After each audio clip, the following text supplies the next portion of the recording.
ஒரு ஆண்டில் 4 மாதங்கள் மட்டுமே சுவாமியை தரிசனம் செய்ய முடிகின்ற கோயிலை பற்றி உங்களுக்கு தெரியுமா? இமாச்சல பிரதேசத்தில் காங்க்ரா மாவட்டத்தில் உள்ள பாதுகிலடி என்ற கோயிலில்தான் ஆண்டுக்கு 4 மாதங்கள் மட்டுமே சுவாமியை தரிசிக்க முடியும். மீதமுள்ள 8 மாதங்கள் கோயில் தண்ணீரில் மூழ்கியிருக்கும். பஞ்சாபின் ஜலந்தரிலிருந்து சுமார் 150 கிலோமீட்டர் தொலைவில் அமைந்துள்ள மகாராணா பிரதாப் சாகர் ஏரியில் உள்ள பாங் அணையில் இருந்து 15 கிலோமீட்டர் தொலைவில் உள்ள ஒரு தீவில்தான் இந்த கோயில் கட்டப்பட்டுள்ளது. பாண்டவர்கள் வனவாசத்தின் போது சொர்க்கத்திற்கு செல்வதற்கான ஏணியை இங்கு கட்ட முயன்றதாக நம்பப்படுகிறது.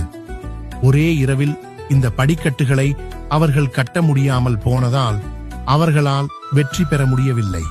தீவுக்குள் கோயில் இருப்பதால் படகு மூலம் மட்டுமே இக்கோயிலை சென்றடையலாம்.